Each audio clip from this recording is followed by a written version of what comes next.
Night Vision. Following clues left by our ancestors, we unbury the past to reveal a knowledge of unfathomable value, putting us just a little closer to our own true birthrights. From the secret history of a possible bloodline of Jesus Christ, the secret history of America's founders, to the secret history of extraterrestrial interaction on our planet, here to bring light to the night. Your host for Night Vision Radio, Renee Barnett.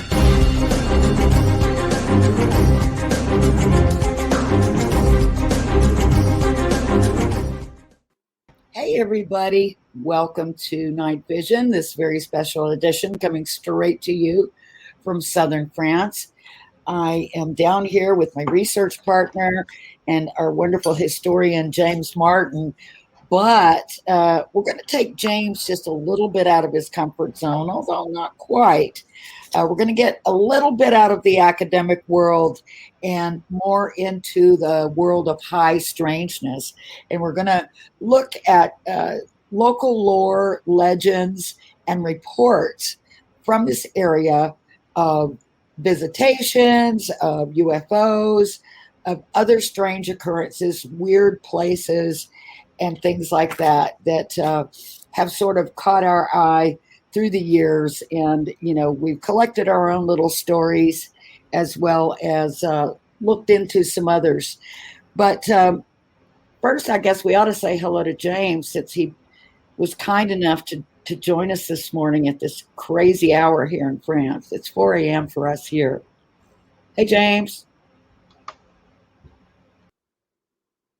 Where are you, James?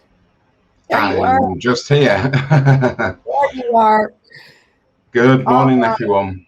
Yeah, well, you know, I was talking about, first of all, I guess I should say happy St. Magdalene's Feast Day. I know a lot of our viewers and listeners are into that celebration due to their religious faith or due to their interest in the historical figure Mary Magdalene.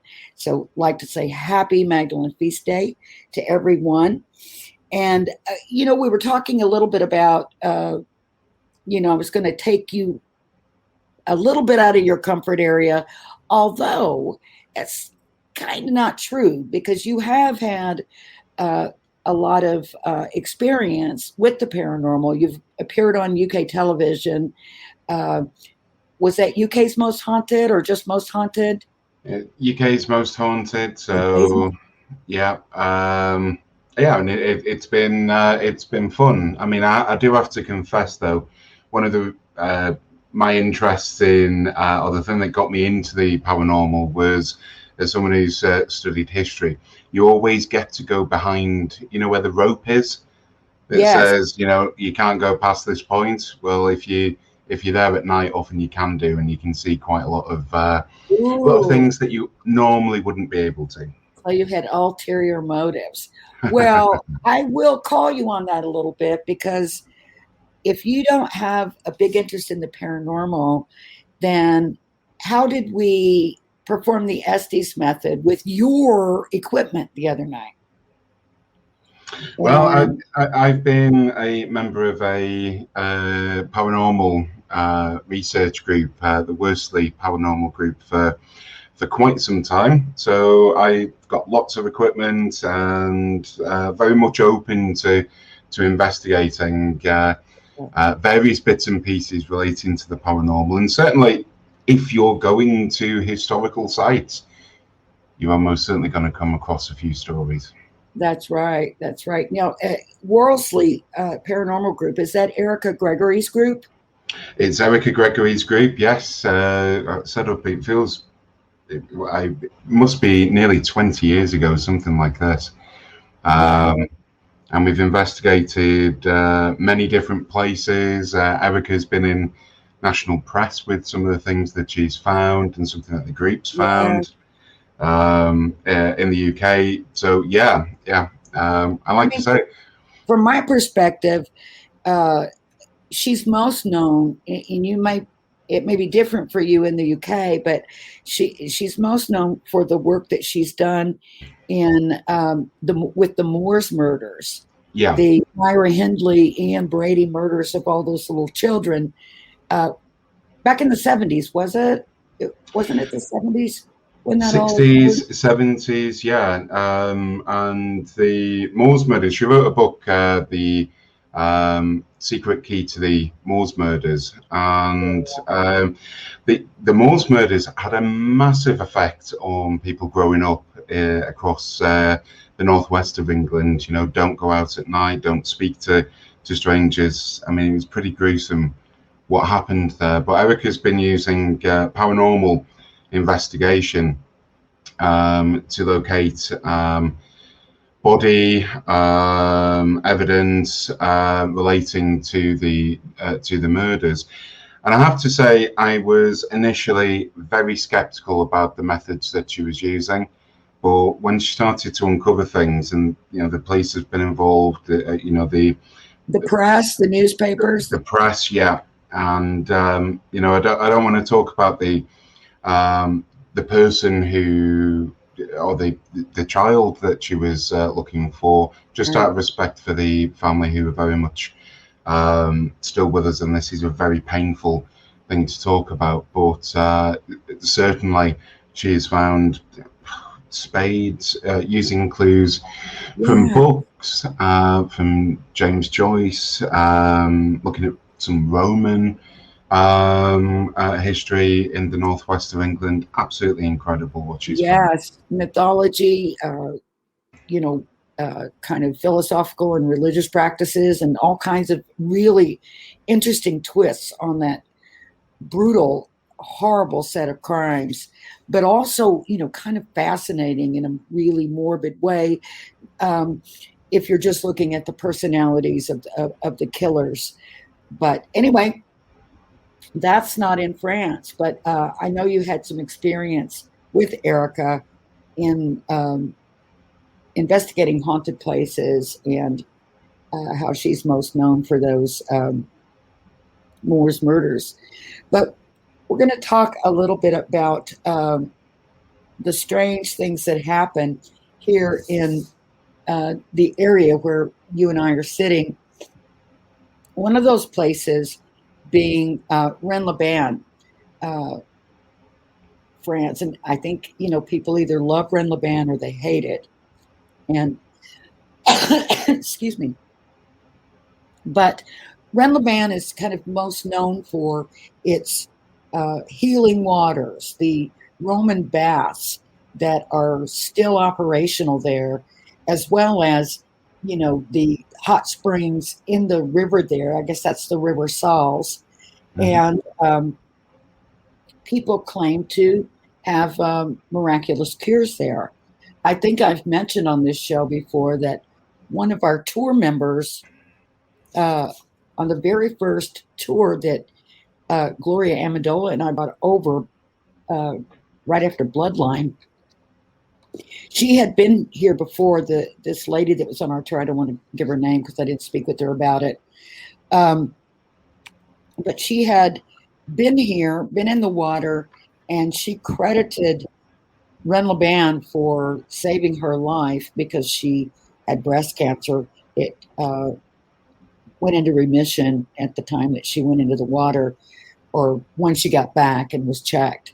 So she claims, and years later, you know, recently spoken to her, she looks like the picture of health. She looks great.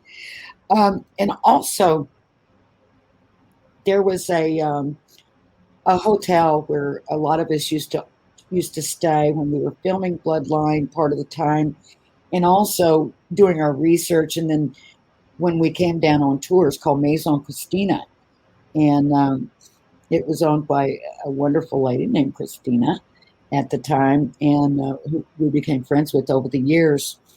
But Christina's former husband, Fleming, was a type 1 diabetic, and he had to have insulin every day. But he said on the days when he's able to go in the water, his sugar normalizes and he doesn't have to take his insulin that day.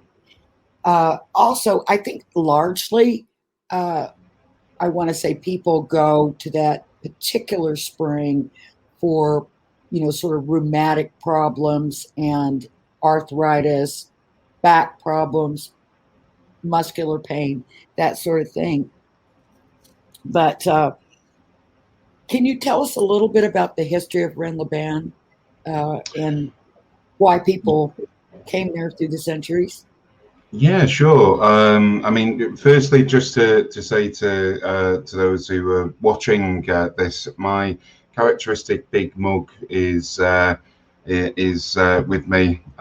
It's been a very long day, and it's 4 o'clock in the morning. So the larger the mug of coffee, the better.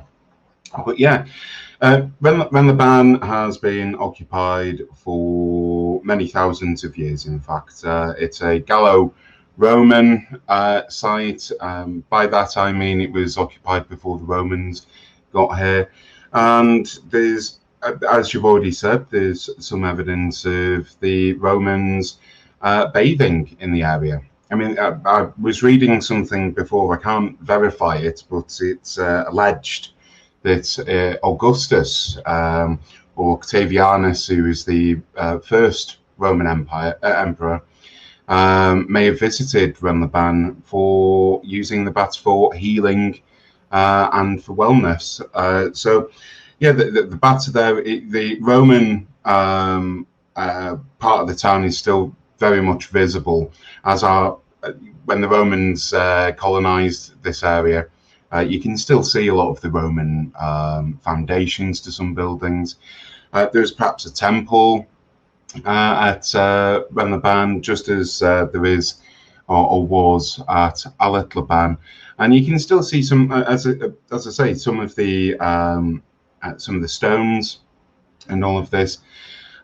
But the Romans knew about the so-called healing waters, and usually where the Romans end up, certainly with religious matters. So Romans are we call it pagan, but really what we're talking about is polytheistic. They believe in many different gods.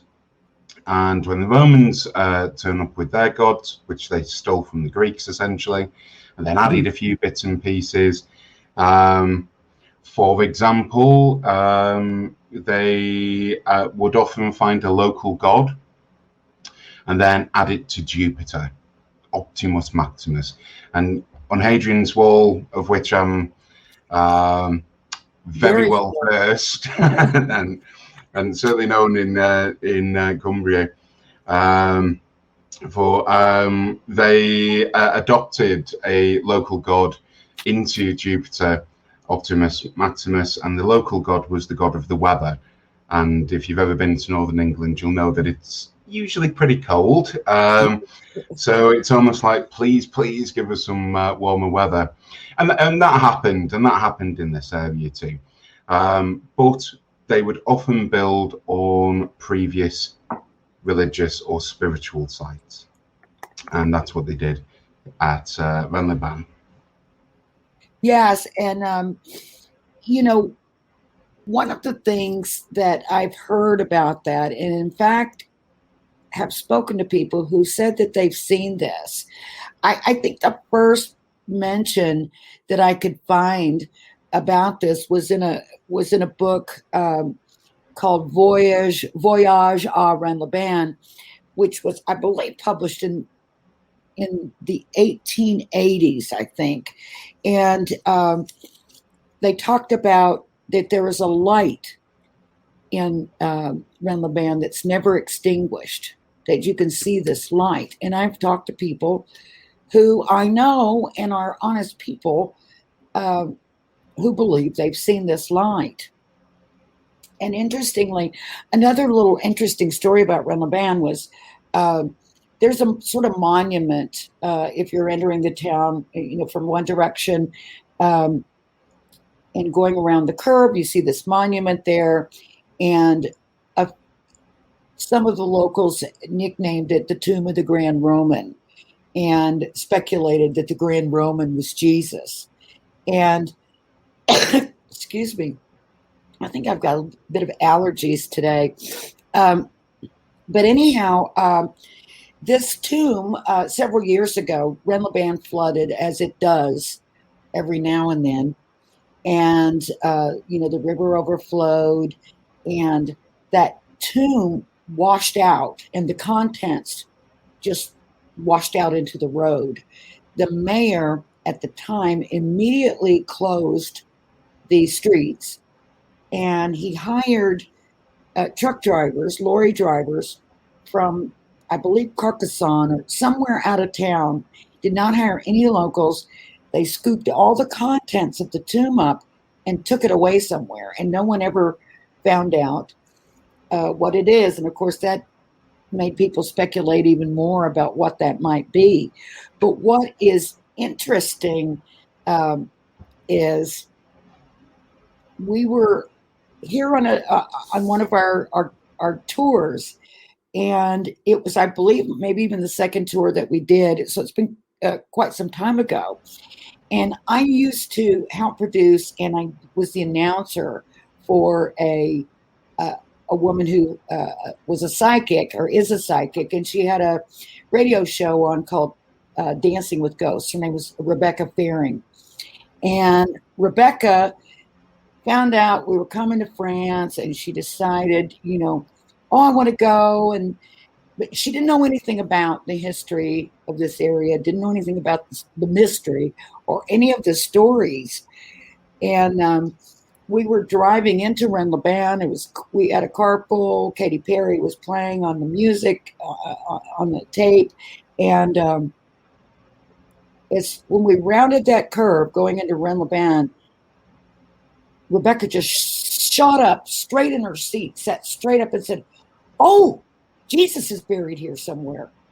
And I nearly fell over, because that is the story. Goodness, I hope I get to the show.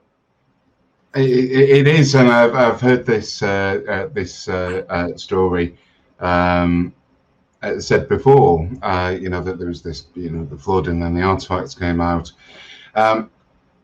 It's a great story, but it's not out of the realms of possibility, because it very much is a Roman town, and often when there's flooding, we've just seen this in Germany, where tragically many people have lost their lives. It does have the effect of washing away a lot of the surface and exposing what's beneath it. So it certainly is possible. And of course, yes, there are people who genuinely believe that Jesus and Mary are at Renleban and various other places across the region too. Yeah, there really is. There's a strong, very strong tradition that Jesus and Mary escaped Palestine. That Jesus escaped the crucifixion and ended up over here in the south of France, namely because the south of France had the largest Jewish community outside of the Middle East, and that was certainly true for many hundreds of years. It's not that difficult to trip, and people did it all the time across the Mediterranean to get to France. But also, interestingly, about that story of the burial of Jesus here, just last week, one of the locals told me that they knew, and that everybody knows exactly where this location is in Renleban. It's not that place. It's not the Tomb of the Grand Roman location of the monument that slid out. It's across the road from there, and I'm not exactly sure, but I'd like to try to at least just go over there and have a little look around and see if there's anything interesting. Maybe take some of the instruments with us, see if there's anything measurable.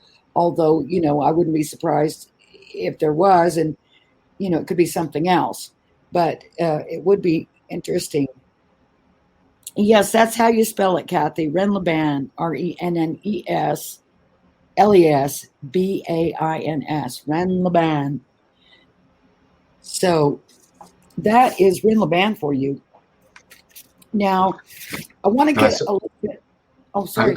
I suppose if there was this huge flood, the ban part takes a little bit more of a different meaning. Uh, Yeah, a bath that you don't really want, but yeah, but yeah.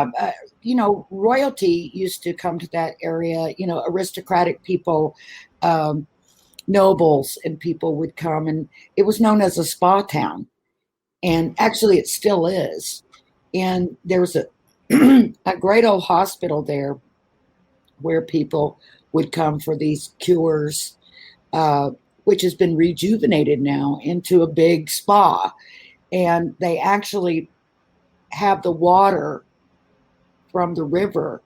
Uh, it was already piped in that way because of the hospital. So they just, opened up those pipes and they used that water. In fact, there was one time when we were looking at the hotel Maison Christina, Gloria and I, to possibly buy, and we wanted to pipe in the water from the river in the basement and make like a little spa down there, a little pool down there. And you have to get special permission from the mayor to use the water, to use the river water. And I can't remember what our um, plan was on how that was actually going to be accomplished. But I think because it was on the same side as the river, and I think there at one time had been pipes there for that, was what we were going to use. well, But you've got to bear in mind as well. I mean, the other key point is there are a lot of spas in this area. There's a lot of thermal springs, that's calcium, right, not sulfur. just in Rennes-les-Bains. Um, and the key thing is, imagine, if any of you invent or offered a trip in a time machine, just be very cautious if you go into a Roman bath because they didn't all have plugs. So getting rid of all of that dirty water, it didn't always happen. Apart from sometimes where you have spa towns where you have flowing water, they sometimes calculated the amount of inflow and outflow, in which case, very safe, jump in. If a time machine's ever invented, do let me know, will you? Right. I see Genghis Khan is in the chat room, believe it or not. And he's asking us if we've discussed Joan of Arc visions or the Joan of Arc story yet. We have not. But I tell you, Joan of Arc is ever present in this area. A lot of churches, in fact, the church at Custoza has a big portrait of Joan of Arc in it. You see statues of her in a lot of places. So, Yeah, she's very important, to the as a symbol of France. Well, gaining its independence, I suppose, from England. That's what she helped achieve. Her story is very interesting, and certainly some of her visions. I do know that some people have had visions of Joan of Arc. I mean, Joan of Arc didn't come to this area that we know of, mainly in the northeast and north of France, of course, at Orleans and around the Champagne area, etc. But people have said to me, they've had visions in some churches of Joan of Arc, and it could very well be, getting into a meditative state, something like that, and I don't know, channeling Joan of Arc, but certainly again in this area, anything is anything's possible. yeah, definitely we could do a whole show on Joan of Arc and her visions, her experiences, just the strangeness of a young girl leading an army, and actually getting permission to do that and having people follow her during that time, especially. Pretty wild. Um, But talking about churches here in the area, uh, there's a little church that I just love and usually go to every time I come here. Church at San Salvaire, um, which is sort of up above Alet Laban, I guess. Uh, you probably know the location better, but very strange little church, very oddly built. Doesn't really look like the architecture around the area. And there's a petrified pillar, just sort of not even in, symmetrical placement in the church that seems to attract a lot of people. And then the acoustics are just out of this world in there. But there was a video, and I believe it's still on YouTube somewhere. I should have grabbed it. That is Henry Lincoln, one of the authors of Holy Blood, Holy Grail, and also many other books about the region, was there. He loves that place. That's his favorite place.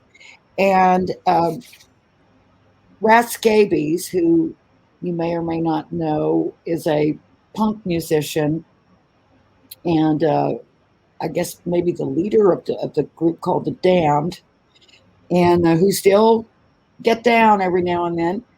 They're still out there playing, and he was videotaping, and there was some strange light phenomena that happened, and then you see him, Rat, in the video, touch the altar as Henry's standing there, and immediately jerked his hands away like he's burnt or shocked. And I can't remember which it was, but I did ask him about that years ago, and it's quite interesting.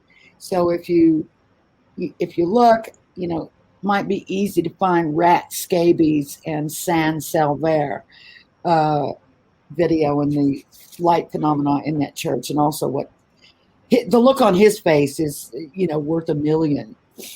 But I think the video is still there. I remember having a look at it a few years ago, and it's a very unusual hamlet. I mean, there's not much there apart from this church. It's overlooking another place, Alet Laban, which again is another Roman spa town, not too far away from Rennes-les-Bains.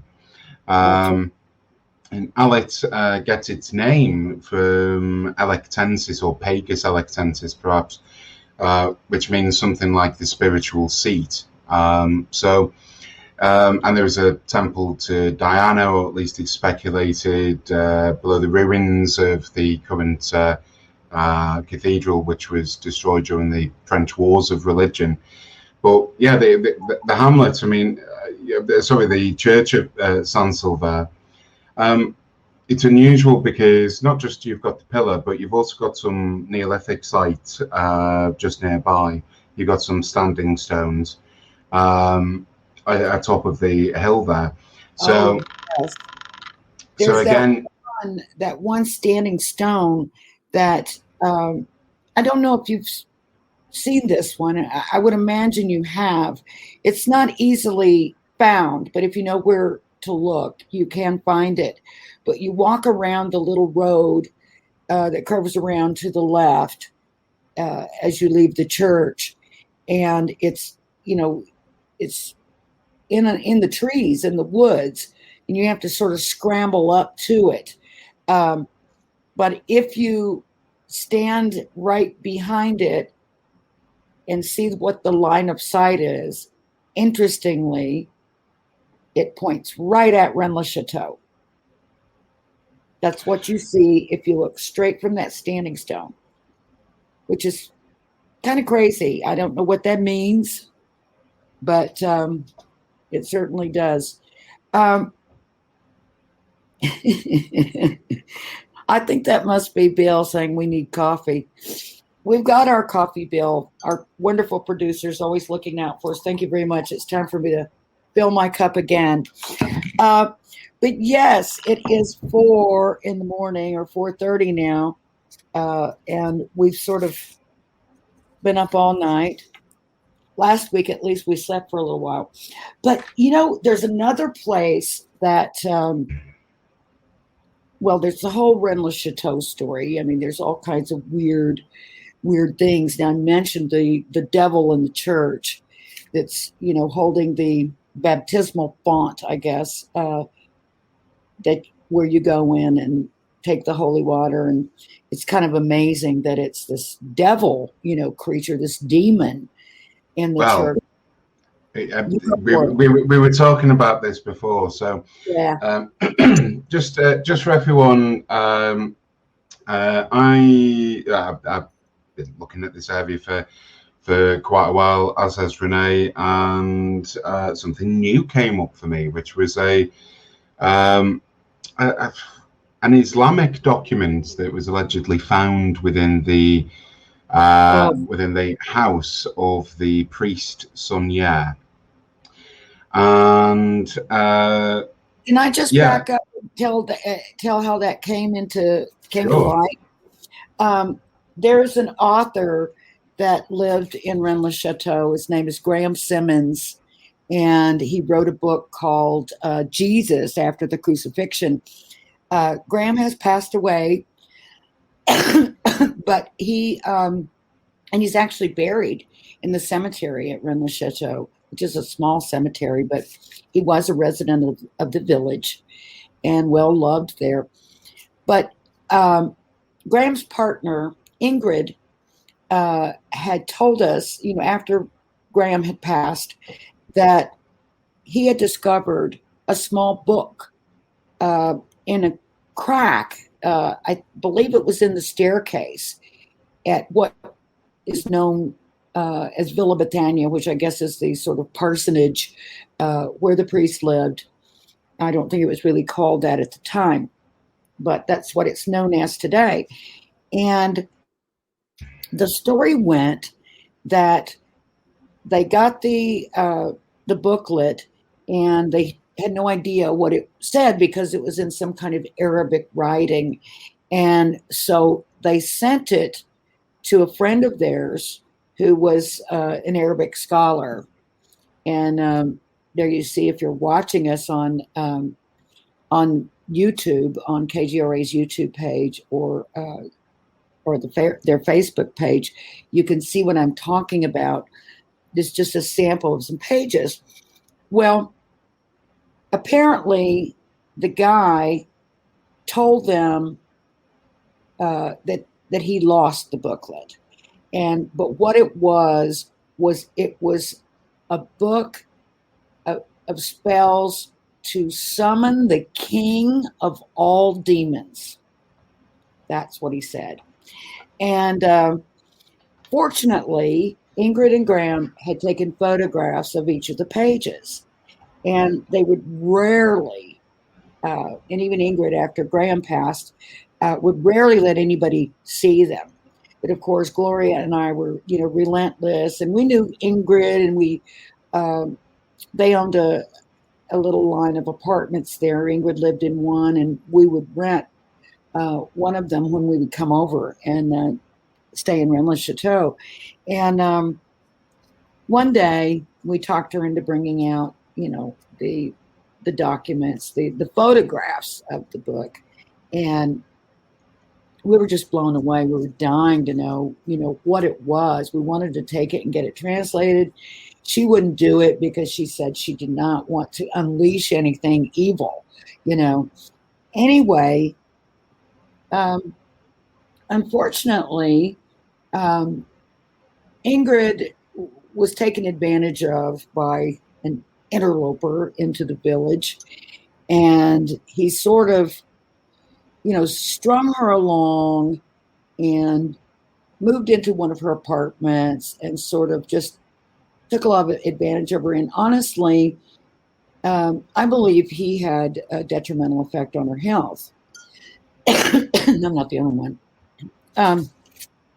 But after she went hospital where she remains to this day, as far as I know. For some reason, this person who had access to her apartment and that was full of strange artifacts and all kinds of things, decided for some reason, I don't know if there was money exchanged or whatever, but he would let Ben Hammett, the hoaxer, Bill Wilkinson, the hoaxer in Bloodline, he gave that book to him, who in turn copied it and started selling it. And I got hold of him right away and I said, you don't have any right to sell that book. That belongs to Ingrid. She did not want it distributed, and you're, doing it without her permission, because this guy who has really no claim to it gave it to you. Well, as far as I know, he did stop publishing it. And I looked and looked as we were preparing for this show. I couldn't find it anywhere, but I did find a couple pages, which you've shown our audience. So when I bring this idea up to you and show you those pages, I'm going to let you take it from here. What happened? Well, the first thing that came out of my mind was I'm not familiar with any Arabic sort of curses or anything like this. Yes. But I do know someone, I do know a few people who can translate some of the pages. So thank you very much, Joe, for doing this. Noah, thank you. And Noah as well. Yes, thank you very much. Whilst some of the pages weren't necessarily clear, I mean, we didn't have an original. What came back had my hairs on end. To be honest, there was. Was it for something for protection, or was it a curse? Well, it turns out, actually, the document is known as a hijab. And this isn't something necessarily that you wear, but this is a sort of a protection, or indeed a curse. And just one of the lines, I'm not going to read it all out, it just sent a chill through me. It says there's some negative words. Now, I think one thing that was clear was that there's a box with numbers, which was told, it looks a bit more like a maths textbook than anything else. But some of the other documents said ... trapped and totally miserable. But not in a physical space, but it is in like being in a situation or problem. So being trapped and miserable. The name is that which is written on Solomon's ring. And essentially, it looks like it was a protection from the jinn. And the jinn I have read up on, and I'd recommend anyone do so if not to protect. But they're a very ancient belief. I mean, we're talking Arabian paganism here, so this predates Islam. And I remember when I was working, I was doing night shifts, and I'd said to someone who became my work brother, Moz, I'd mentioned the word jinn, and he thought I was talking about alcohol, and I said no, as in the corruption into genie. And we were talking, and it fascinated me. But essentially, I thought, well, I'm not too sure about the story of the text, but what I can offer at least is we do know that the Moors, or sometimes in French documents they're referred to as the Saracens, but essentially we're referring to a Islamic caliphate, or an Islamic country. Most certainly did. They're called the Moors. they pushed into southern France, and actually pretty north of France. I mean, they were, barely over 100 miles from the English Channel at one stage, until they were repelled at the Battle of Poitiers. But they were and did occupy this area for a few years, not too long. And I just thought, well, it got me thinking. I thought, very good, Genghis Khan, sipping on gin and juice, yes. I'm talking gin and drinking coffee. Smoking endo. But I thought, I wonder, atop Rennes-le-Chateau, we've got Carolingian fortifications and all of this. And I just wonder whether or not this document was used to either curse people who were pushing the Moors out of southern France, or, as Joe reminded me, if you want to summon the jinn, you have to do some pretty dark things. Well, again, the hairs up on my arms, because, of course, one of the most famous jinn of them all is, of course, Asmodeus, who guards the entrance to the church at Rennes-le-Chateau, or at least it's allegedly Asmodeus. So I thought, and wow. Is Asmodeus the name on Solomon's ring? It could very well be. Wow. So, oh my God.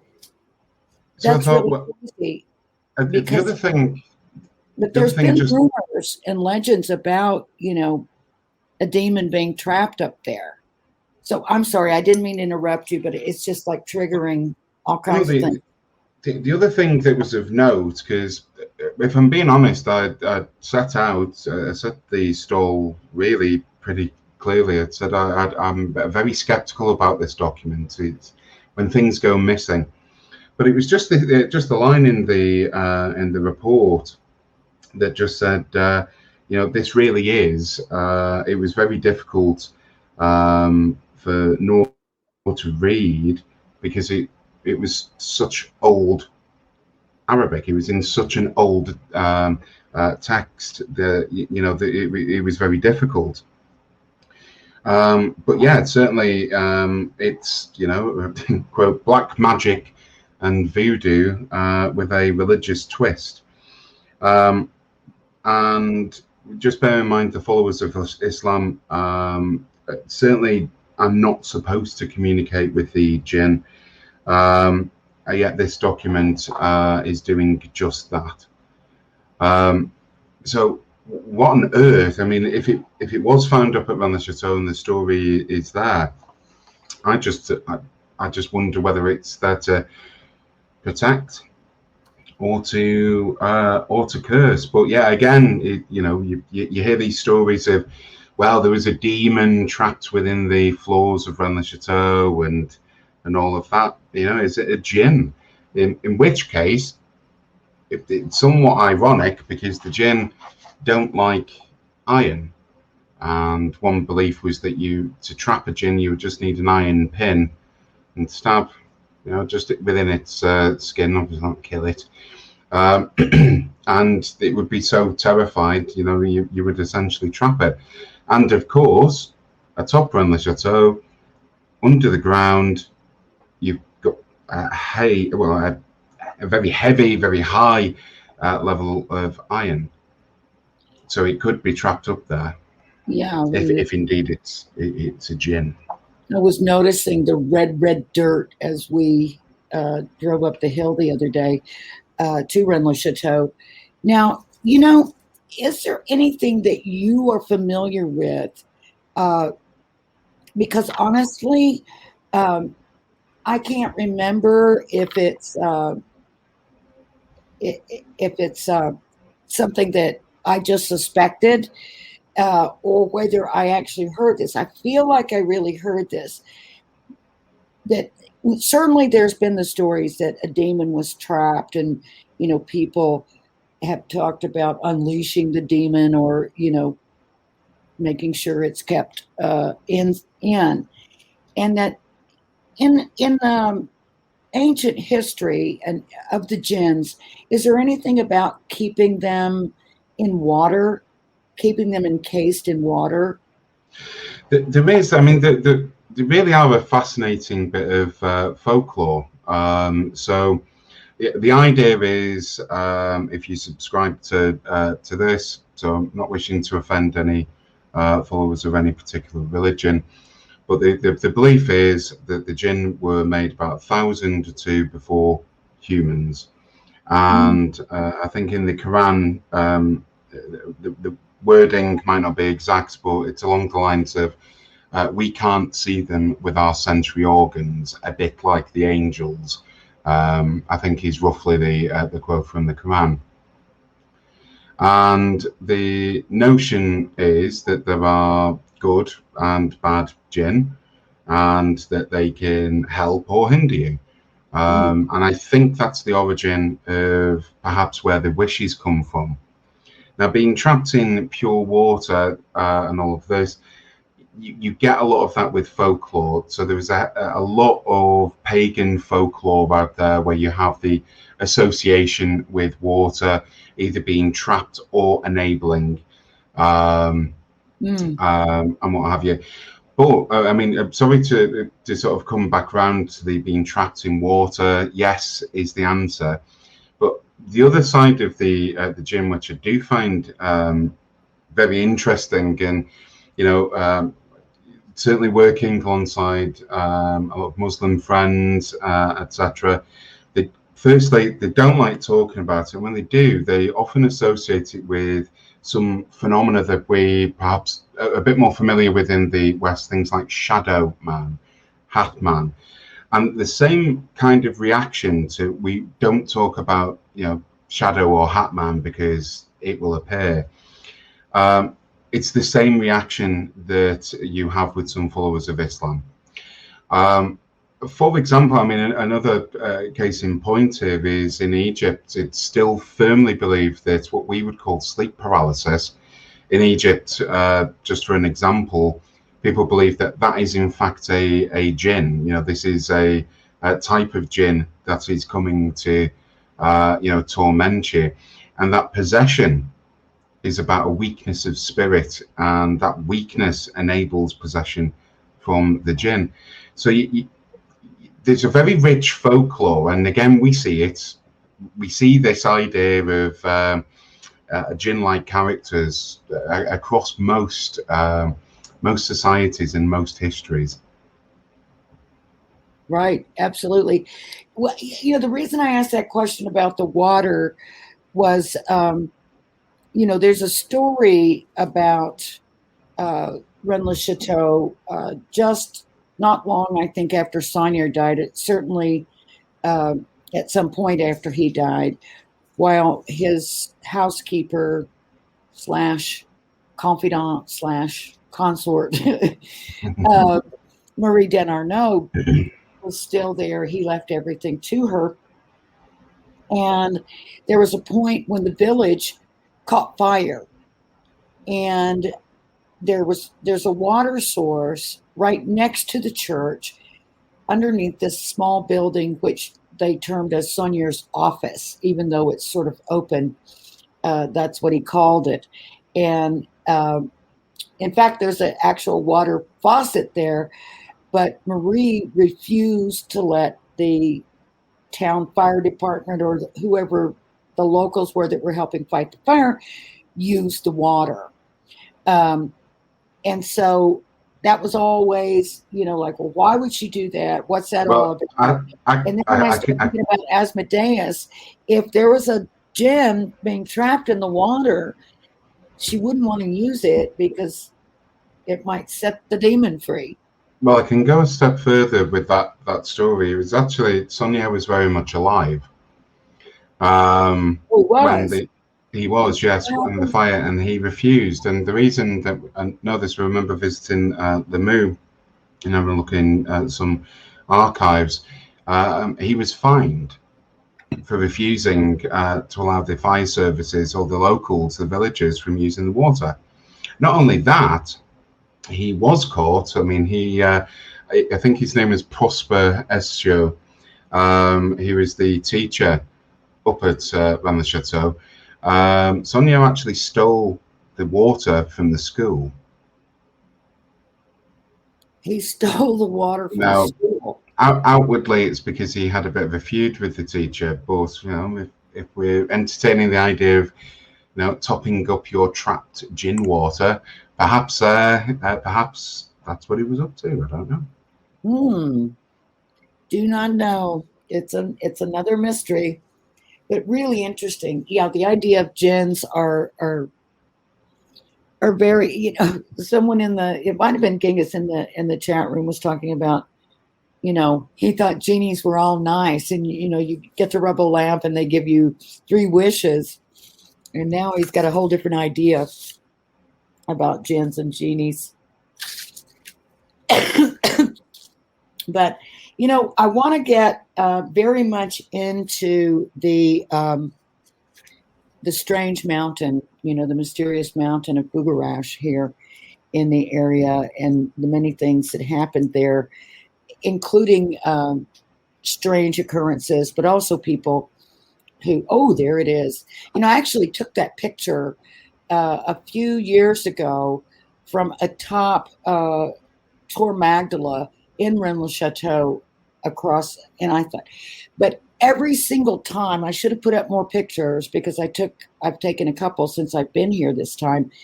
Every time I look at Bugarash or take a picture, there's some weird cloud over it. Sometimes it will be like almost a perfect ellipse, elliptical shape that looks like a freaking flying saucer. It's really crazy. And, I've seen or heard stories about, people saying, that they've seen UFOs that appear to be sort of cloaked, like in a cloud or something. And I don't know, but that picture that you just showed, which I took, you see, it looks like the clouds are either funneling down into the mountain or coming out of it. And then I think you saw a couple pictures I took like last week and the week before last with strange clouds over it. Is there something geologically about that mountain that causes some kind of moisture or draws the clouds? Because the mountains around here. The mountains, like some of the mountains in this area, namely it's upside down. So right, the older part of it's the top. Yes. Stuff below it, yeah, and that's due to taking me back to geography now. That's due to the crust dropping off or coming like that, or volcanic pressure exploding and flipping it. I think it's due to a fault though at Bugarash, to be honest, but it could very well be. I mean, we know how clouds form. Very simple, really. It's just changes in temperature. So it could be the exposed rock is either cooler or warmer. I'd suggest cooler. And as such, it hugs the mountain. I mean, it is a prominent peak in the area, so it could be collecting clouds. Certainly in Cumbria, the bottom is actually newer than the top. Yeah. Like I say, it's exposed rock. It could be that it's cooler up there, but whether it's cooler, certainly the cloud formation is pretty cool, I have to say. I mean, and it's every time I look, and it's always a strange looking cloud. I mean, it doesn't look exactly like that, but it'll be something either looks like it's heading for the mountain or emitting from it. It's just odd. But I briefly want to get into, we've got about 3 minutes until the break. Some of the other, sort of apparitions and visitations, it's like so many towns, even in the United States, have a story about a woman in white. Sometimes she's walking down the road and she's hitchhiking, and then you pick her up in your car, and then you turn around and she's not there, or you drop her off, and then you go find out later that that was the house of someone who had been killed and was no longer living, and that sort of thing. And then you have stories of these white lady figures, and a lot of them in the UK, I think, that you have.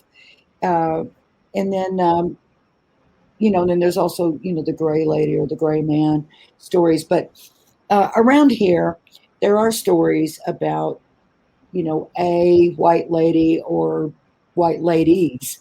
There's a common story that we hear about Montsegur and the white lady there, which, sort of purported to be maybe one of the three Esclarmonts that were around that area. We don't know quite which one it was. But there's another story, and it seems to date back quite a long way, of a white lady around Rennes-les-Bains and other places, Rennes-le-Château, who people believe was Blanche de Castile. And there's sort of rumors and legends around Blanche de Castile and this area, but I'm not sure exactly what her involvement was in this area, if any. But oh boy, we've only got like a minute. And actually we don't. We just ran out of time. So maybe we'll talk a little bit about Blanche, and we're going to talk a whole lot more about Bougarash when we get back. Thanks for joining us, and stay tuned.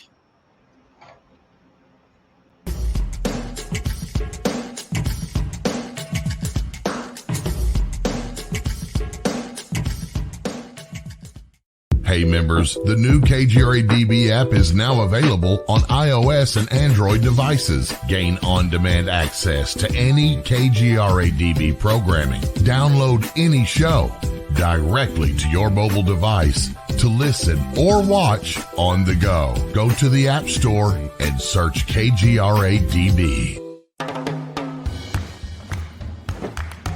I don't want to talk about it.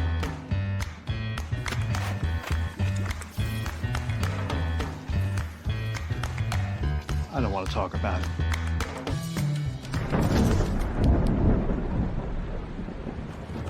Families don't have to talk about everything, but they should talk about how to plan for an emergency. Get tips and resources to make your family's emergency plan. Welcome to the new KGRA digital broadcasting website, thekgradb.com.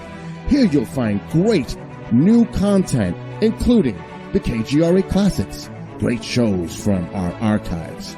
You'll be able to see the show times and information so you can see what show is currently on air. The on-air live button, so just go to this section and you'll be able to hear the show live with exceptional sound quality. We also have the Vault section. Make sure to subscribe to get access to great content and special features. We have the make content for our latest news and events, so make sure to sign up and you can be part of our forum. So make sure to check out the new KGRA digital broadcasting website, thekgradb.com.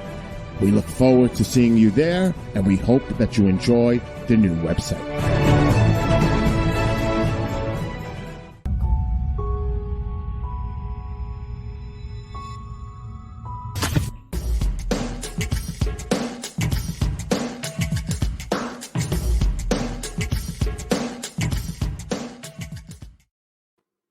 Welcome back to Night Vision. I'm your host, Renee Barnett. I am with my research partner, my research guru, I should say, James Martin, who is coming to you live, as I am, from South France. You know, we got into a little bit of a tip the other day about whether this is Southwest France. It's always called Southwest France. But our friend Jill was saying, look at the map. It's not. And so I did that. And, you know, she's right. It's more just southern France, but it's more to the east than it is to the west of France. if you're going by distance, I don't know why it's called Southwest France. Maybe the borders moved at some time or another. But anyhow, enough about that. We were talking about Blanche de Castile and her appearances as the white lady in the area, particularly around Rennes-les-Bains. I mean, I've actually known someone personally who says that they had a visitation from Blanche de Castile, and she was in Rennes-les-Bains, and she was pointing toward Rennes-le-Château, and she said the bloodline. That was her message. So that was a friend of mine who never lied to me about anything that I know of, and was always an honest person. So I'll accept that as her experience. I haven't had such, but other people have in this region. And Blanche, I don't know that she really did. I know it's in the legends, but did she have dealings in this area? And what were they? Well, she certainly had a lot of family connections to this area. So there are connections to the Tronqueville family, who were, well, persecuted by the Northern French, Simon de Montfort. She certainly had some connections. And actually, she probably spoke to one of the last counts of Toulouse. She imprisoned him, and it's supposed that she might have had a conversation, tone it down kind of thing. You're not going to win this, or something like that. But I think Blanche Castile, she was, she was related to Eleanor of Aquitaine. She was, as I say, she was related to some Spanish nobility. So she did have connections to this broader area, but I think her connection with it comes from Noel Corbu, who says it was the treasure of the Cathars, or it was the treasure of Blanche of Castile that she buried under the church at Rennes-le-Château and all of that. And I believe, though, that later on in his life, he ended up correcting that story and just saying, no, it was just the treasure. But, you're going to call her the White Lady. Blanche certainly means white. And most certainly she was a lady of very high station at the time. And remind me, refresh my memory for me, because I haven't thought about Blanchefort in a long time. Was Blanchefort named for her, or? Not to my knowledge. I mean, Blanchefort, meaning the White Fort. This is taking me back some time, but I remember looking at something at Blanchefort, and speaking to an historian that I was with. I said, I wonder what this is. It's very smooth, and it turned out to be a waterproofing line for the toilets. But no, I don't believe Blanchefort had anything to do with Blanche of Castile. Like I say, Raymond of Toulouse, Raymond VII, she captured, and whether it was for show, whether she had some sympathies with what he was trying to do, basically recover his dad's lands that had been lost during the what known as the Albigensian Crusade. If you want to talk about White Lady, Albigensian meaning the white people, or the people of Albi meaning white. There we go. And she was Raymond's great aunt through a relationship with Joan Plantagenet. So, like a lot of royal families, very well connected. Yeah. The Plantagenets, quite interesting, and some darkness there. But yeah. Does it? I suppose whether she had a historical connection, it's a bit like I take the view with people who believe Mary Magdalene's in this area, Jesus is in the area. It doesn't really matter anymore. The strength of belief in that, might mean that she or an apparition or something like that appears, and perhaps it takes the form of Blanche. Yeah, yeah. Now, in something I was reading earlier today or yesterday about Blanche de Castile was that she had actually supported the ridding of the area of Cathars. But I think I mentioned that to you, and uh, I'm not sure. I'm not sure I recall exactly what you said, but what I took from it is that she would have had to, or at least appear to support that. Well, the reality of the situation is, during the Crusades in this area, I mean, again, we think of the Crusades as being in the Middle East. Actually, there was one here in the south of France, a brutal crusade. And yeah, if you go up against the Pope, and you go against the church, we know what happens. You're invited to the next church barbecue, but Yeah. you're the top item on the menu. So I think outwardly, as a number of people did, I'm very pious. I support you, of course, the Pope. I support the church. I'm not one of these Cathars, but the reality might be different behind the scenes. For example, at Montaillou, we see the church priest of Montaillou in the 1300s. He's actually a Cathar, not a Catholic priest. So a lot of that was going on. It could be the case that she had some sympathies with the Cathars. I suspect it would be more sympathetic with family, because she wouldn't want her land and property removed either. Just an interesting note, though, I mentioned Joan Plantagenet. Joan was the daughter of Henry II, and Henry II was born in Selby, I believe, Selby Abbey, and was instrumental to the Knights Templar in England, granting lots of land. And to any of our UK listeners, if you look at King's Mill, well, the King's Mill originally was, flour milled by the Templars for the king. That started off with Henry II. So lots of very interesting connections with Blanche. Very interesting. Also, sometime I want to figure out how to do a show, that's sort of interactive with genealogy, because you reminded me, the Selby Cathedral, how we have a dear friend whose home overlooks the cathedral there in Selby, and so a couple of years ago, I got a chance to go visit there and actually tool around the cathedral a little bit.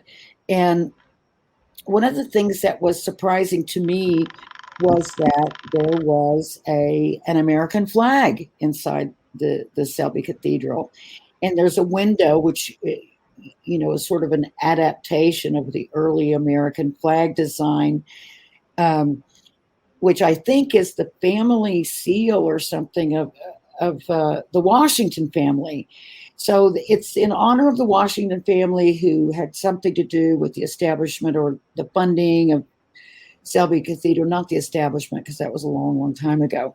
But what was interesting was, in working with our genealogy, we found that you, our friend Jeannie, who lives next door, and I were all three related to Henry, who was born at Selby Cathedral.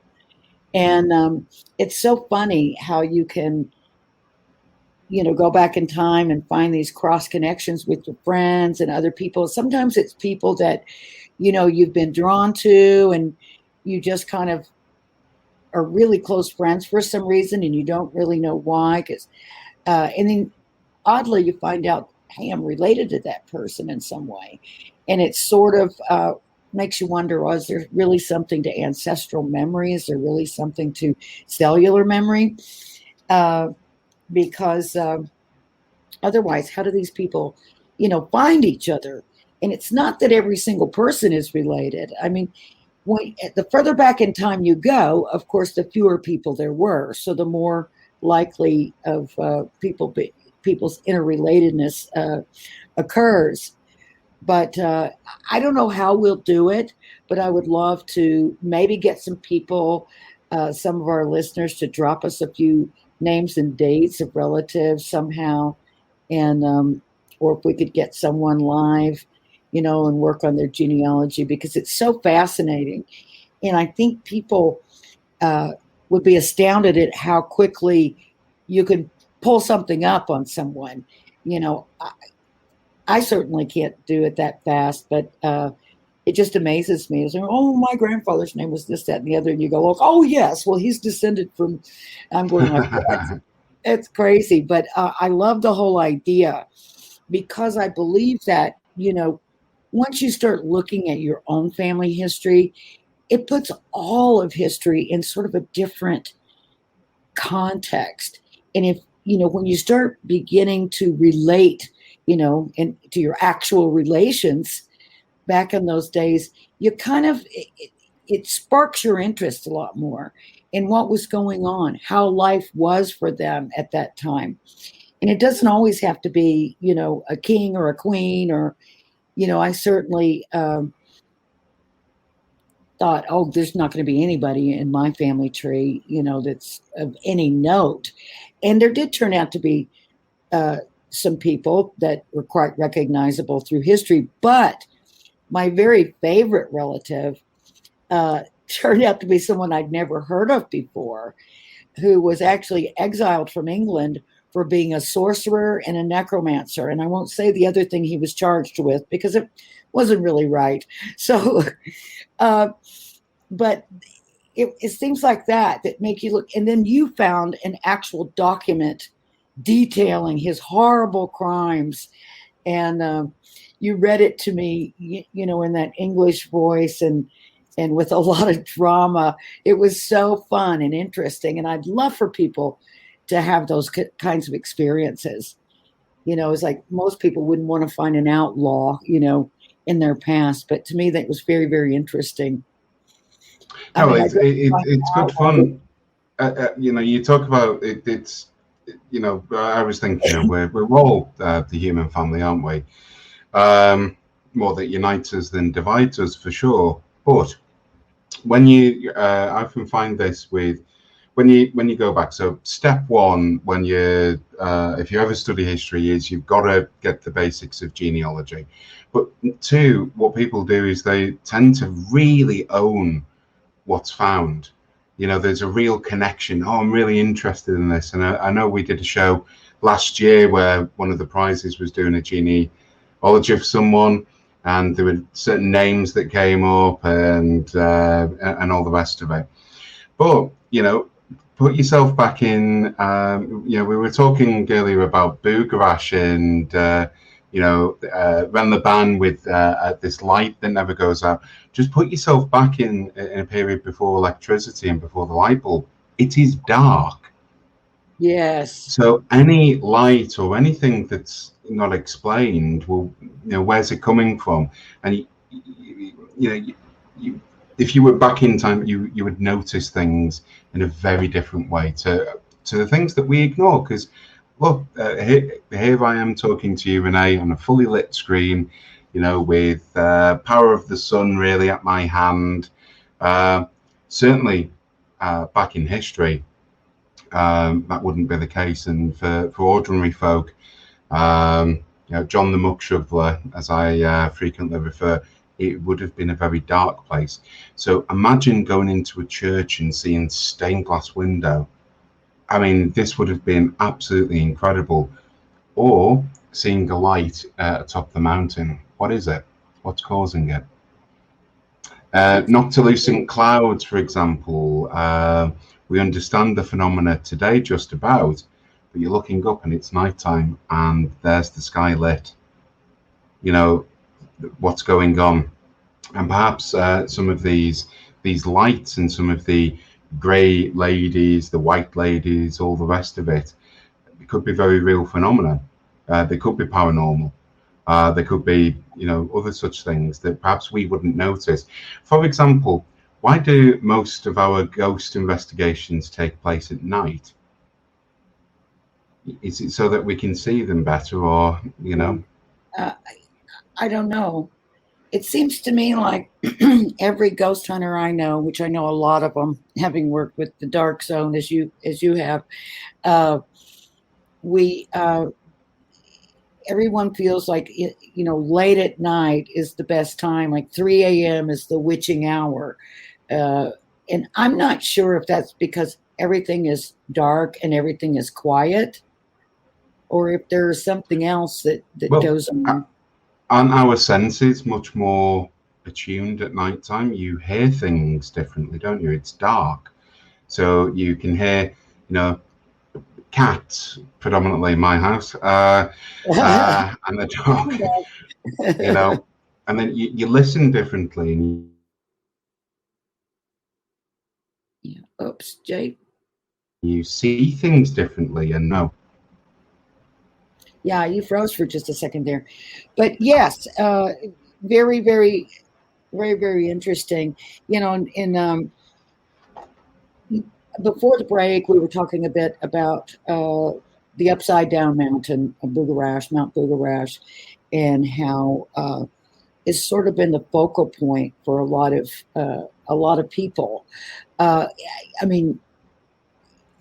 You guys may remember that back in 2012, there were people that were sort of headed to this area, headed to the village of Bugarash, because for some reason people thought that the Mayan calendar was ending, which meant the end of the world, which wasn't exactly what the Mayan calendar was about.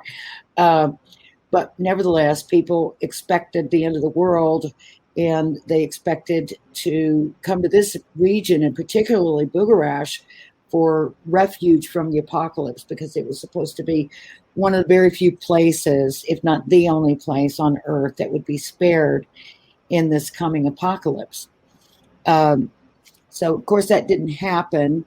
And interestingly, it was kind of funny because the town of Bugarash, or the village of Bugarash, was a very small village.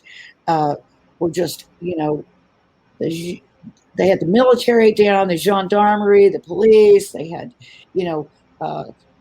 toilets set up, for this onslaught of people that were coming. And really, the onslaught kind of was primarily the world media. We had the New York Times, we had, the UK major newspapers and television news agencies running around and trying to find someone, to interview.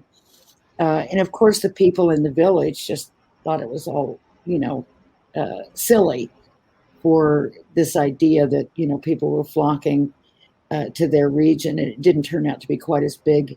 And I guess it's a good thing, because the world didn't actually end. But there were other stories about the mountain, and I know that actually the author Jules Verne lived in Bugarash for a period of time, wrote some books. It said that that was his inspiration for Journey to the Center of the Earth. And in his book, Clovis Dardentor, he had a very main character called Captain Bugarash, which is said was, sort of a nod to Mount Bugarash.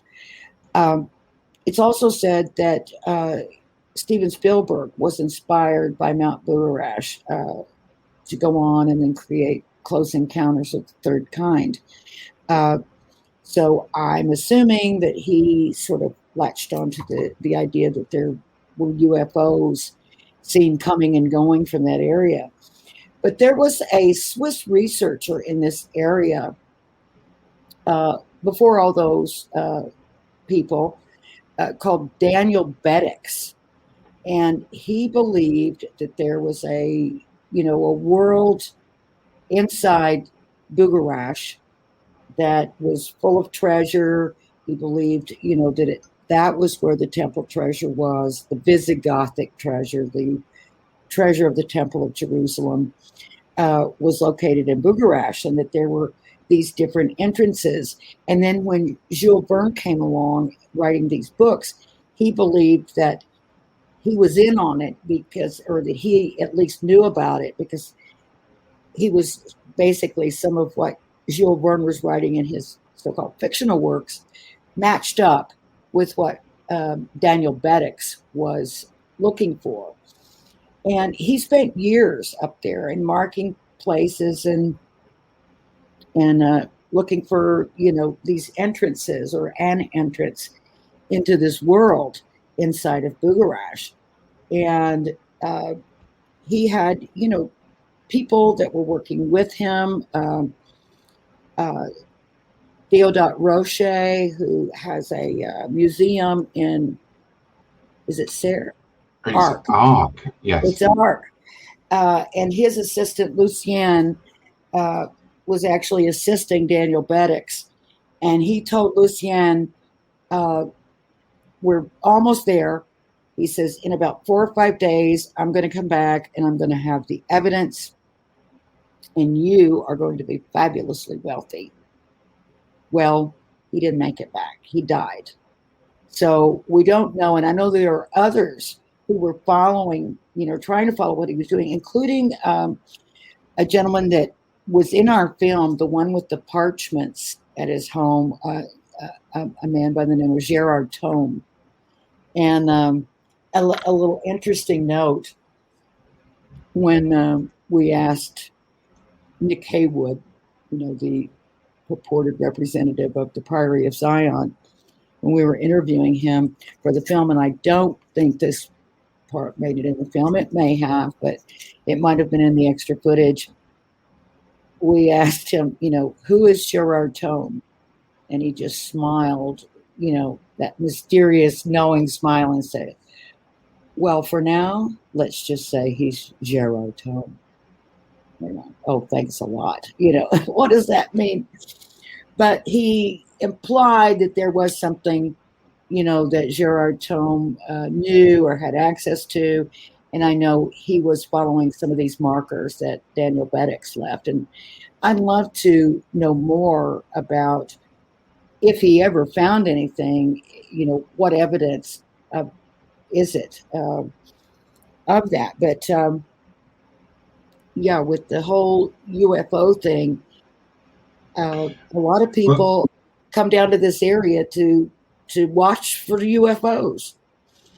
There's certainly just, coming back to just Bucharest, I've picked up from people who've lived here for a long time, some locals that have said, there's passageways, caves, catacombs, including a port, a sort of or a little harbour or something from some of the subterranean rivers that flow beneath the mountain.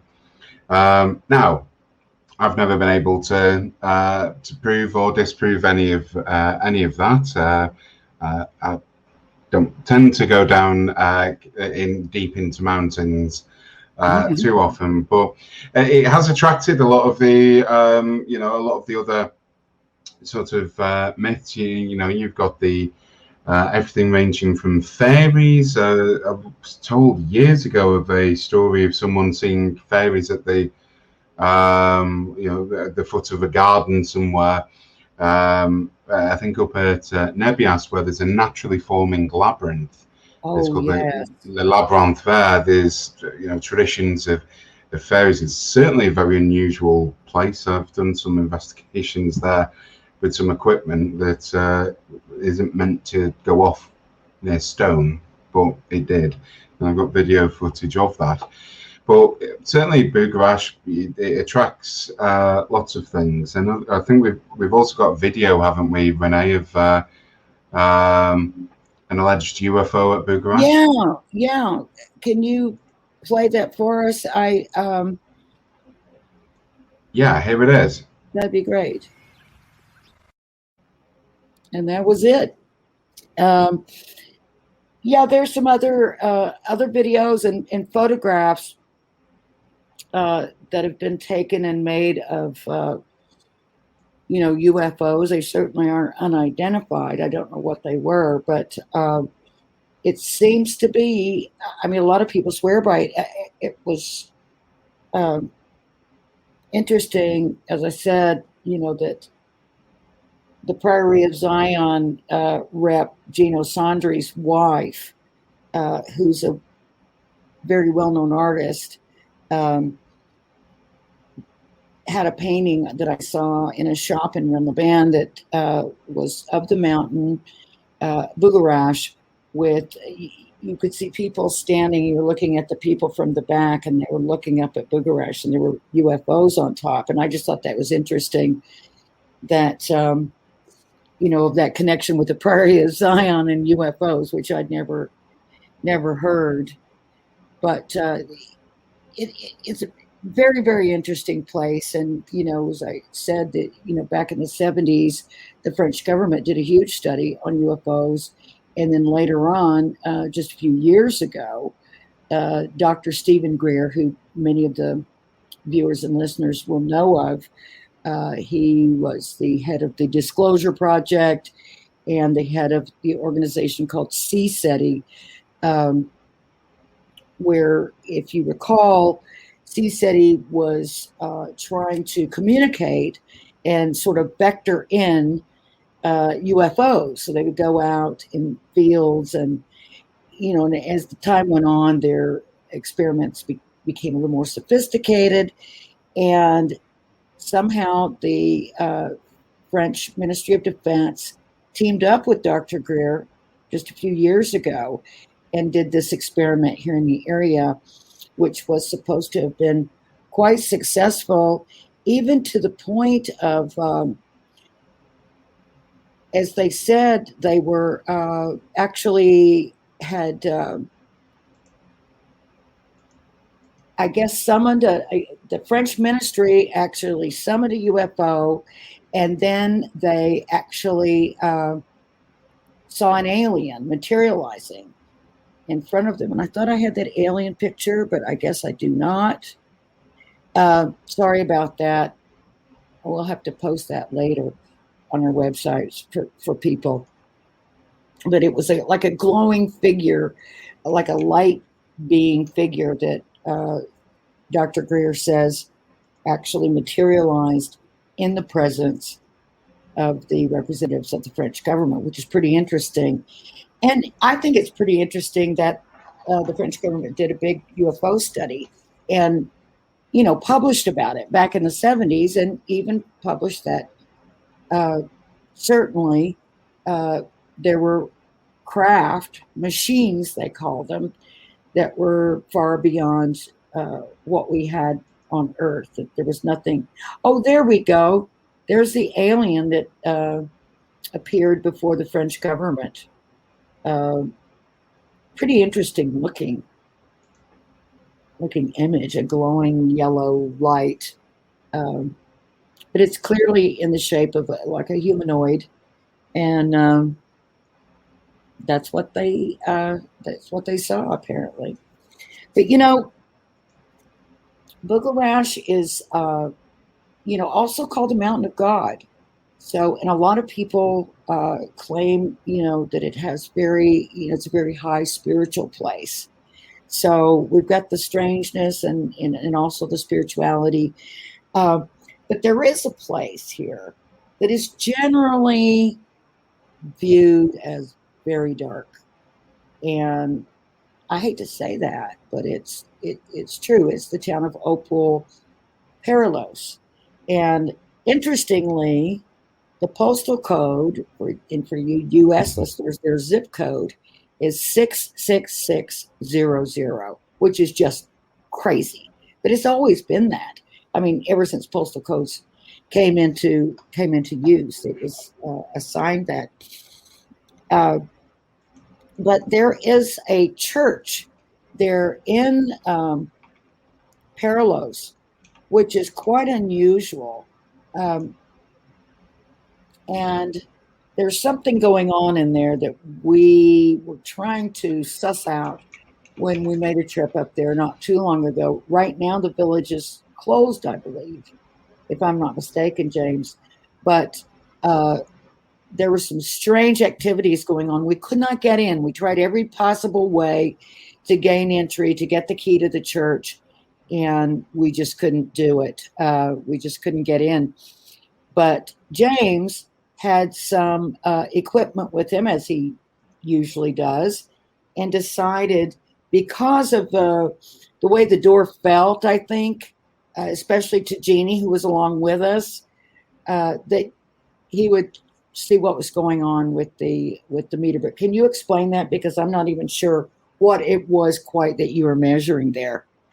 Yeah, so well, firstly, Jeannie had touched the door that you've, for those who are watching, has just seen. And first thing, the temperature in her arm dropped by, it's about 15 degrees Celsius. The temperature, it was just shy of 38 degrees Celsius, so that's noticeably cool. So it used there was a KT meter and also a single axis magnetic scanner. So basically, a tri-axis, I should say, not single axis. You could see things with depth. So anything that was magnetic, you could see if it was moving.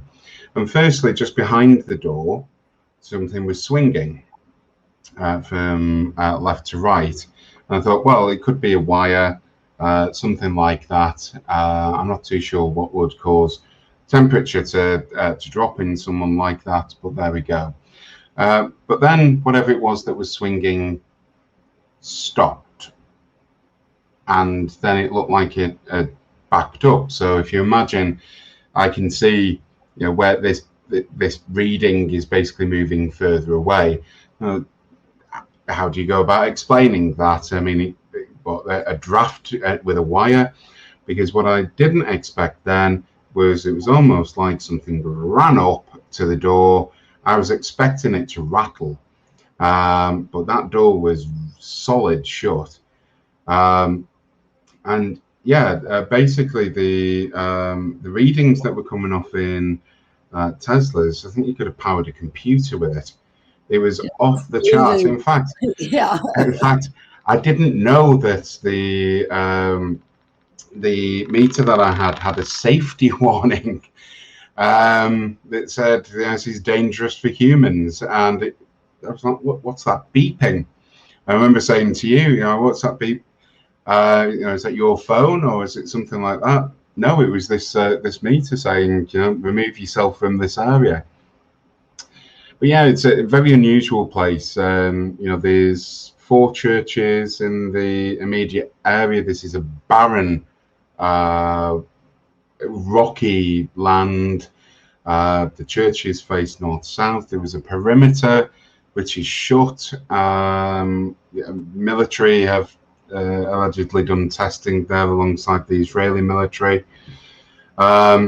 And quite how anything could catch fire. I've never seen stone combust, but hey.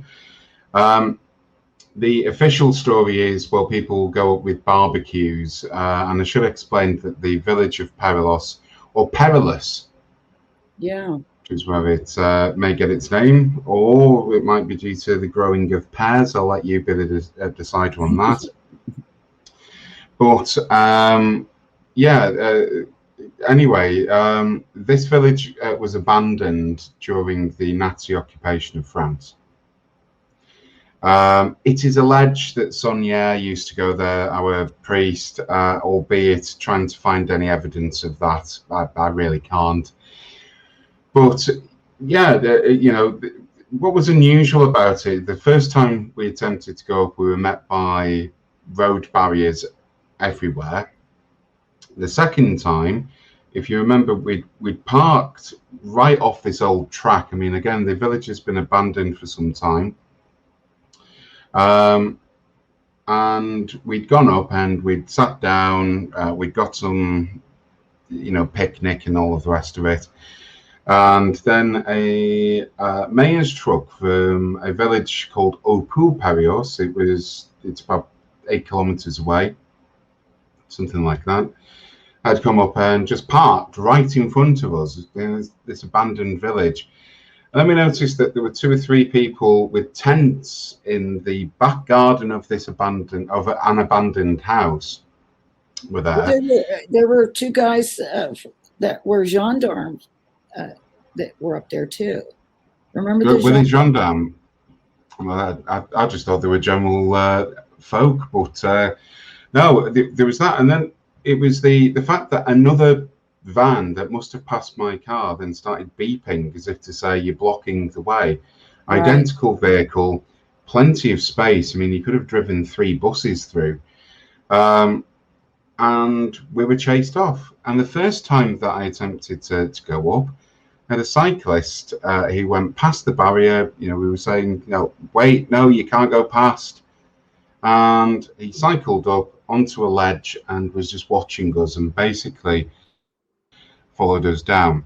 When we went into the mayor's office to find out a little bit more about the story and all of that, our party was basically told, go away, go to another site, and the door was locked behind. So there's something very unusual, and just to whet everyone's appetite, and again, this is just prompting questions. I'm not saying that I necessarily believe this, but it's absolutely barren, but there is a valley nearby which is called Ter Salvia, land of our Saviour, and it is speculated that there is a tomb in the centre of this. Now, trying to find this, there is certainly a very odd, well-kept forest around this sort of central tomb. Curiously, there's a variety of caves in the area too. And the caves, unfortunately, being very arachnophobic, I won't go into them. But there's a cave of Mary Magdalene, and there are that many caves of Mary Magdalene. She must have really gone on the TripAdvisor cave experience of the area. But there she was, in Perios as well, apparently. Yeah. And the other thing to say is Cassini, who was, you may have heard Cassini as a space probe that went over to Saturn and all the rest of it. Well, Cassini was a cartographer, and Louis XIV, the Sun King, had commissioned him to basically, Louis XIV wanted to know, what do I own? So go and find out for me, go and map what I own. I don't think he put it like that, but he spent some time in the area and just forgot to map a few key points, which is unusual. The other slightly odd story is that one of the castles in the area, the Chateau Perios, was it's actually called the Chateau Blanchefort, just to confuse matters. The Chateau Hautpoul. Right. Blanchefort. Hautpoul was garrisoned by the Knights of Malta. So it's there's a hell of a lot going on in the area that shouldn't be. Well, if you believe in coincidence, you believe in coincidence. If you don't, then what's going on? Yeah, when you were outside that door, I remember it was really creepy because at one point you said, it feels like there's something like pacing back and forth. Yeah. So I just imagined this, hideous monster just lumbering back and forth behind that door. It was a very creepy feeling. But I've heard other people who've managed to get up there. I've heard many people try to go. For some reason, it's blocked off. You can't get through. And I think it was blocked off just the other day, wasn't it, when we were talking about it? I should. You just reminded me, not quite to do a shout out, but a friend of mine, Jonathan, went to Perilos. He managed to go a few years back, took some pictures, and he attempted to go into the church. He said there was absolutely no one there. Attempted to go in, didn't even get to the door. As he walked up the steps, his hire car started to beep, as in the horn started to sound off. Go up. Well, his then girlfriend, now wife, went back and said, "Oh, it stopped as soon as I got near it." Then they went up. She ended up sliding down the stairs, really grazing her leg. They thought, how strange. And she got up and, just sort of rested for a little bit. The car started to beep again. So John went over to the car. Again, it went off. Well, this time when he went up, he said he felt like a gush of wind from the door pushed him backwards. He actually sprained his ankle and ended up in hospital in Perpignan. With a sprained ankle. So yeah, I know that I think I've told you that story before, and it wasn't too long before there's a whole host of stories about Perilos. Yeah, I mean, I know someone here that lives nearby who decided to go there one day on her own, and she said this horrible, dark feeling came over her, so much so that she felt like something was after her. And she just got out of there as soon as she could and, went down the hill, and people saw her and said, "Ma'am, are you okay?" And she said, "No, I'm not." And she said, "I'll never, ever do that again. I'll never go back, and certainly never on my own, never by myself." So, I didn't feel as much as Jeannie did, for instance.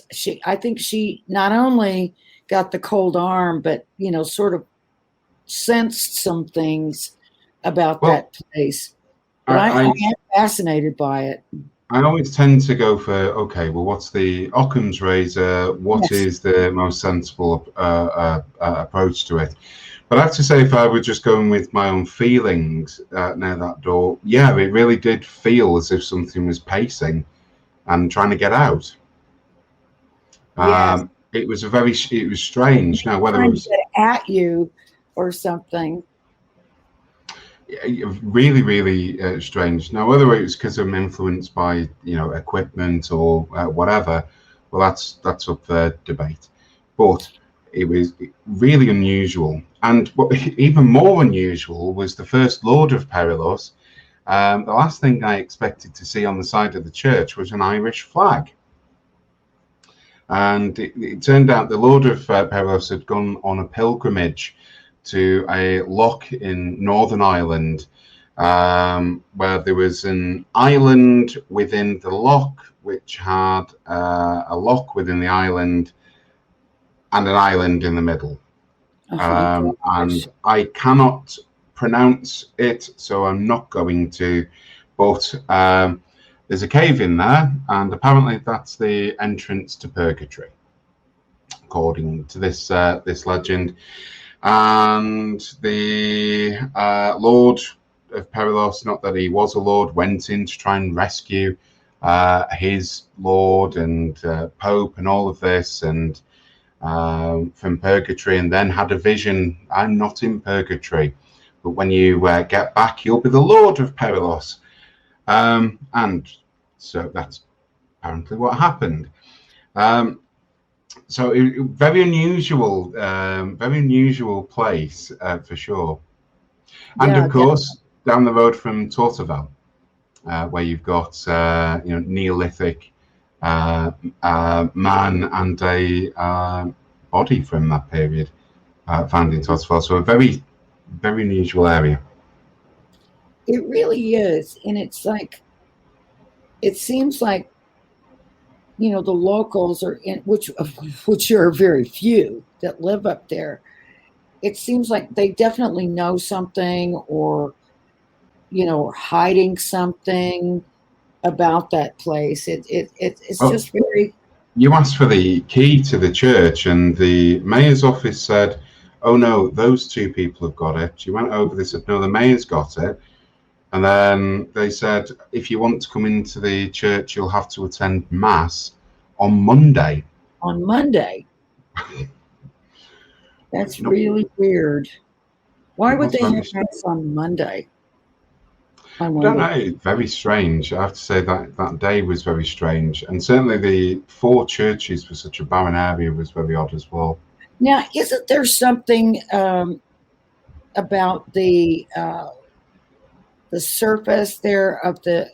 There's some kind of like, it's almost like glass. It's black rock or something that seems to have been burned or something at some time. Maybe volcanic. It's not volcanic rock, but has been some study done about the surface of the land and something that seems to have occurred there.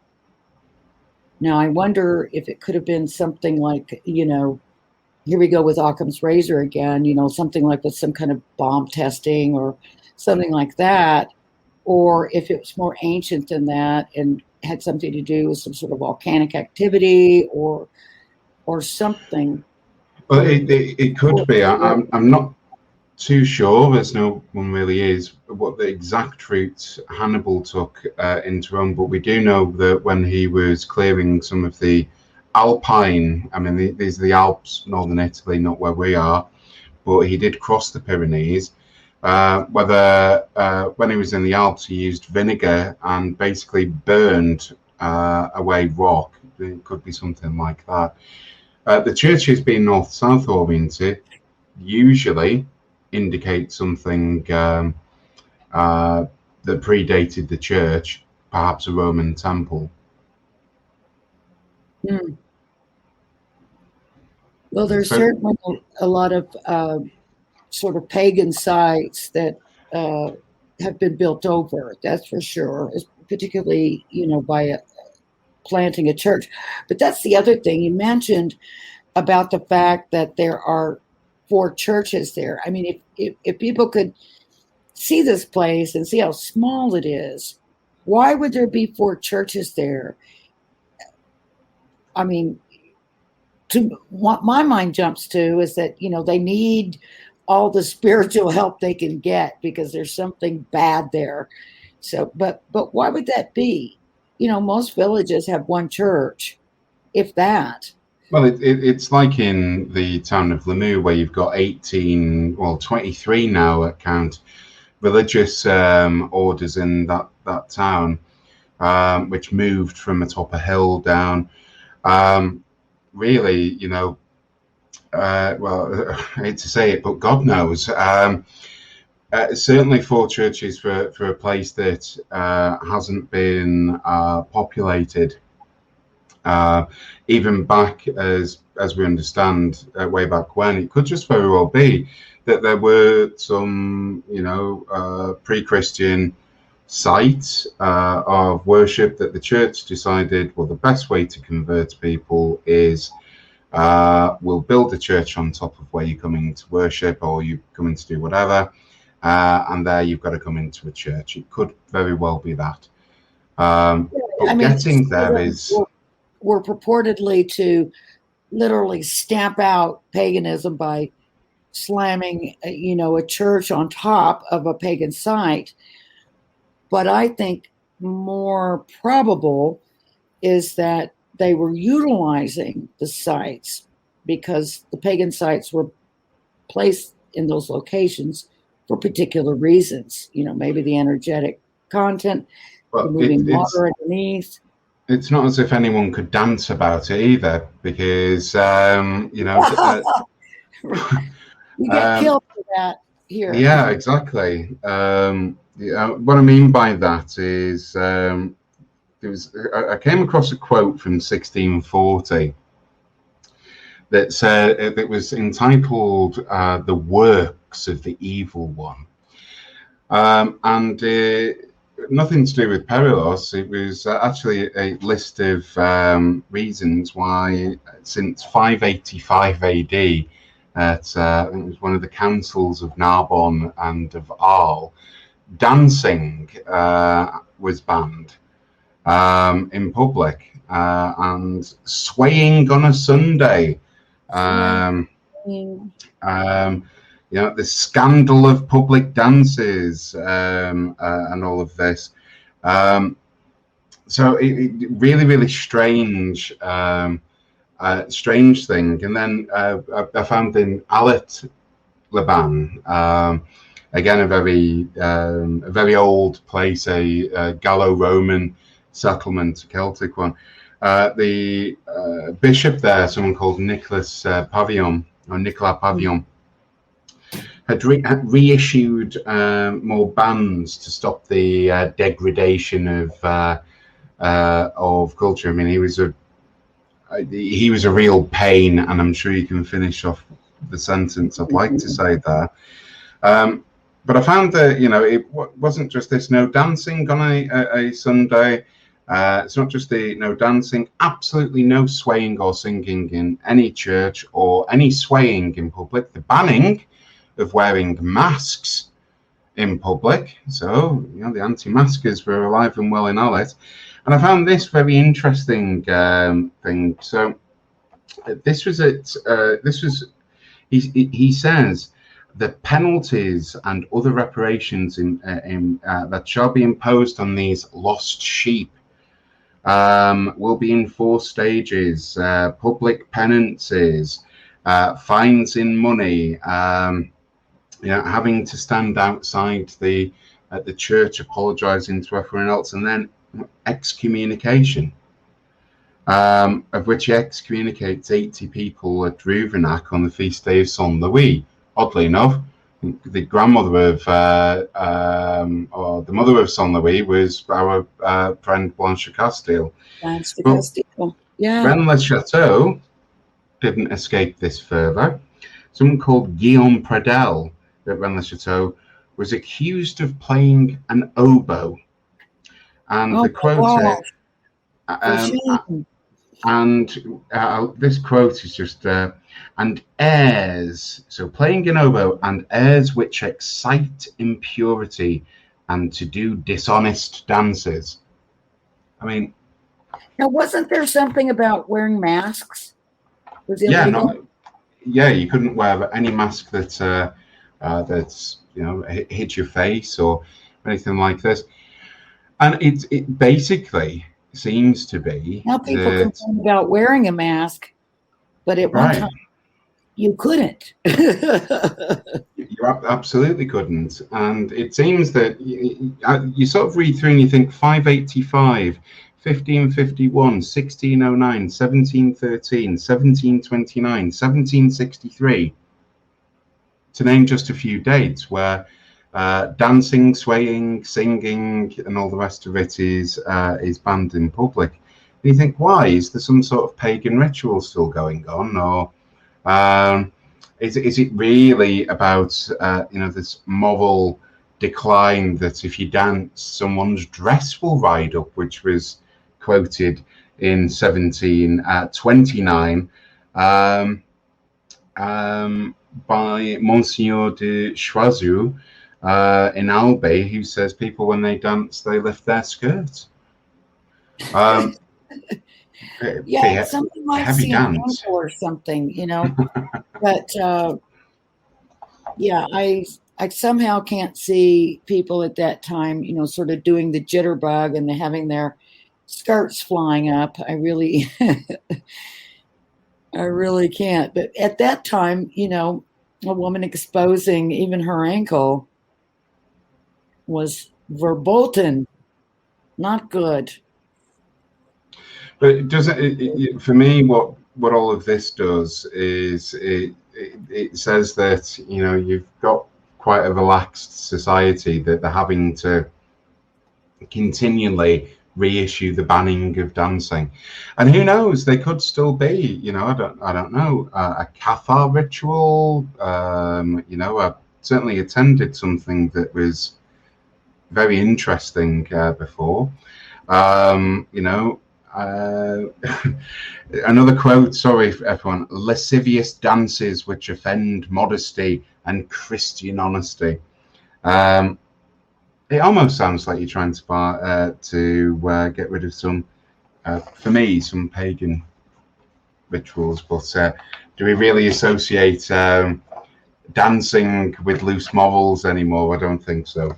I hope not. Where I grew up, we weren't supposed to dance or play cards. We couldn't even play card games kids play. But I'd get a violin out for you, Renee, but that's probably banned too. Yeah, exactly. Oh my goodness, we are at the end of our time once again. And I want to thank our producer, Bill. And of course, thank everyone who's watching and listening. And please, if you like the show, tell your friends. And I hope you'll join us again next week for another episode from Southern France. I think we got a couple more from here, and then I'll be back on the West Coast of the United States again. Oops, looks like time's all run out. Thanks so much. Thank you, James, as ever. Thank you. Bye, everyone.